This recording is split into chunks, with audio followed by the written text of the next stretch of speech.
नमस्कार दोस्तों, आज के इस वीडियो में हम पढ़ेंगे वास्तविक संख्याएं, जिसको इंग्लिश में रियल नंबर्स कहते हैं। तो ये वीडियो है वास्तविक संख्याएं का पार्ट 1।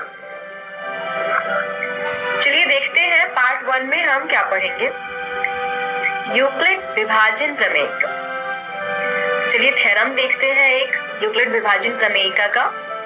प्रमेय 1.1 यूक्लिड विभाजन प्रमेय। दो धनात्मक पूर्णांक a और b दिए रहने पर ऐसी अद्वितीय पूर्ण संख्याएं q और r विद्यमान है कि a बराबर bq जमा r हो, जहां पर r 0 से बड़ा या बराबर है तथा r b से छोटा है। इसका अर्थ है कि कोई भी दो पूर्णांक दिया हो, धनात्मक पूर्णांक, तो हम ऐसी दो संख्याएं निकाल सकते हैं q और r, जिससे a बराबर bq जमा r एक जो समीकरण है वो सेटिस्फाई करेगा और r जो है, r यहाँ पर शेषफल दर्शाता है। r 0 से बड़ा होगा या बराबर होगा और r b से छोटा होगा। यूक्लिड विभाजन एल्गोरिथम दो धनात्मक पूर्णांकों का HCF परिकलित करने की एक तकनीक है।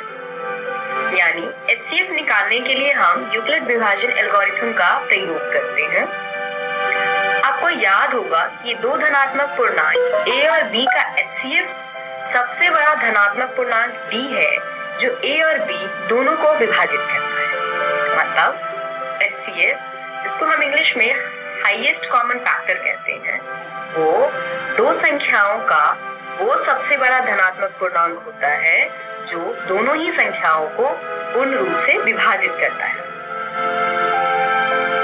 दो धनात्मक पूर्णांकों, मान लीजिए c और d, जहां c d से बड़ा है, का HCF प्राप्त करने के लिए नीचे दिए हुए चरणों का अनुसरण कीजिए। यानी ये वो सारे स्टेप्स हैं, वो चरण हैं जिनका हम प्रयोग करते हैं दो धनात्मक पूर्णांकों का HCF निकालने। स्टेप 1, C और D के लिए यूक्लिड विभाजन प्रमेयिका का प्रयोग कीजिए। इसीलिए हम इससे Q और R ज्ञात कर सकते हैं कि C बराबर DQ जमा R हो, जहां C दोनों संख्याओं में से बड़ी संख्या है, बराबर D छोटी संख्या, Q भाजक जमा R शेषफल।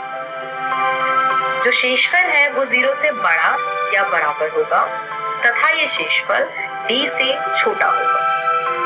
चरण 2 यानी स्टेप 2, यदि r 0 के बराबर है, यहाँ पे हमारे पास दो केसेस आते हैं, या r 0 के बराबर होगा या r 0 से बड़ा होगा। तो यदि r 0 के बराबर है तब d पूर्णांकों c और d का HCF है और यहीं पे हमारा हल प्राप्त हो जाएगा। दूसरा केस, यदि r 0 के बराबर नहीं है तो d और r के लिए यूक्लिड विभाजन प्रमेयिका का फिर से प्रयोग कीजिए। स्टेप 3, इस प्रक्रिया को तब तक जारी रखिए जब तक शेषफल 0 ना प्राप्त हो जाए। इसी स्थिति में प्राप्त भाजक ही वांछित HCF होगा। चलिए प्रश्न देखते हैं। 4052 और 12576 का HCF यूक्लिड विभाजन एल्गोरिथम का प्रयोग करके ज्ञात कीजिए। हल।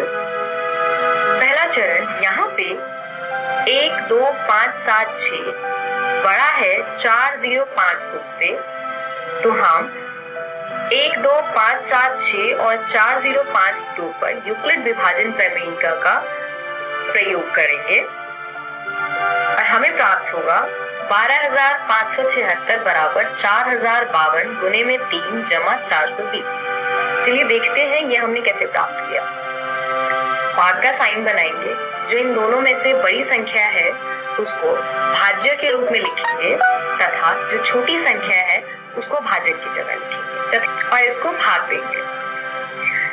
3 बार में ये आएगा 12156, तो घटाने पर हमें शेषफल 420 प्राप्त होता है।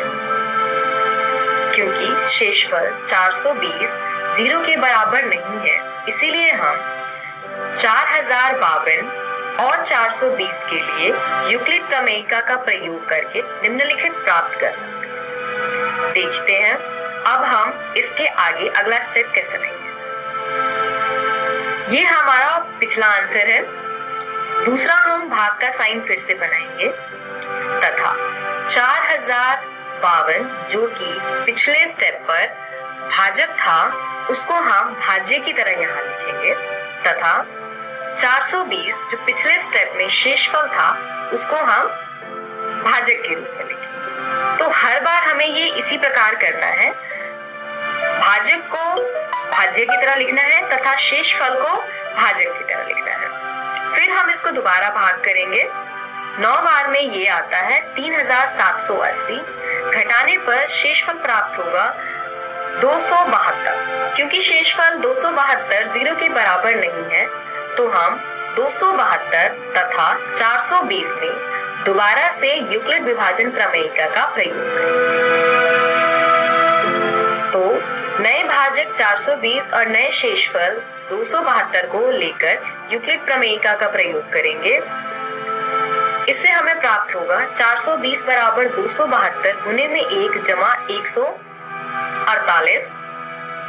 इसमें हम फिर 420 को भाज्य के रूप में लिखेंगे तथा 272 को भाजक के रूप में लिखेंगे तथा एक आया हमारा भागफल।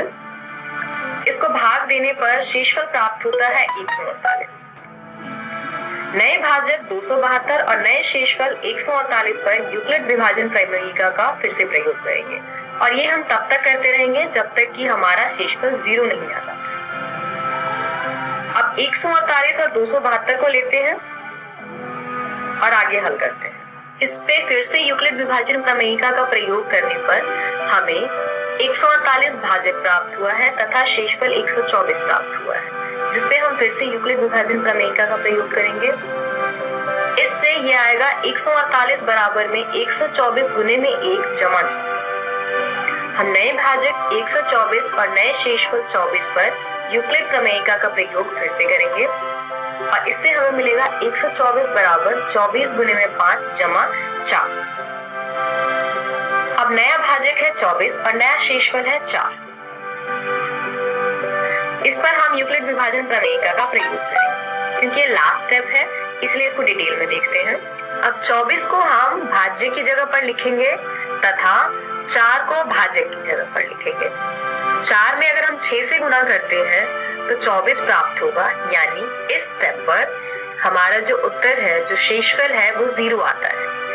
क्योंकि अब शेषफल 0 के बराबर आ चुका है तो इस स्टेप पे जो हमारा भाजक है यानी कि 4 वो इस प्रश्न का उत्तर है, यानी 4052 तथा 12576 का HCF 4 है।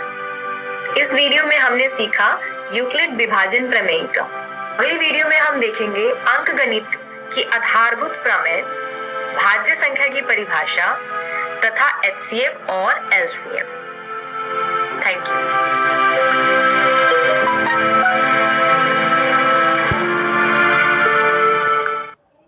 अगर आपको ये वीडियो पसंद आया तो प्लीज़ लाइक और शेयर और सब्सक्राइब जरूर कीजिएगा। Thank you.